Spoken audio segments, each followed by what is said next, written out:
Hey guys, my name is Alyssa Gagarin and I'm a personal chef here in New York City that specializes in meal prep.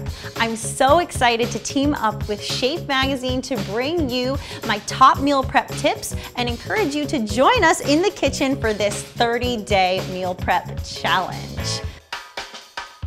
The best part about meal prep is taking all of the stress and headache out of what to eat later for dinner or what's for lunch tomorrow, because by cooking in advance, you are going to save yourself so much time. So I'm gonna share with you some of the tricks and hacks that I've learned from my meal prep experience, such as what to prep now versus what to prep later, what mistakes you should avoid, what elements make a really successful meal prep recipe, and how the freezer can be your best friend when it comes to cooking in bulk. Let's talk about the tools you're going to need. You'll need an assortment of Tupperware containers, either glass or BPA-free plastic, knives, cutting boards, sheet pans, parchment paper and tinfoil, large pots, sauté pans, a blender or food processor, a set of mixing bowls, measuring cups and spoons, and one of my favorite time-saving tools, while not a necessity,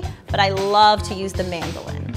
Make a shopping list. The key to a successful meal prep is having a plan. Don't try to wing it.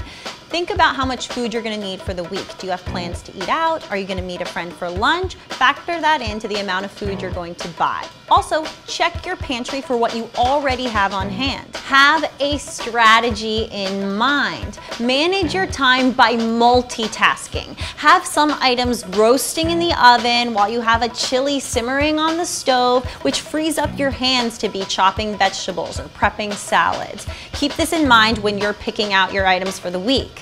Meal prep does not have to take all day, and it can even be fun. So grab a friend, get in the kitchen, and all of these tips are gonna help you succeed at your 30-day meal prep.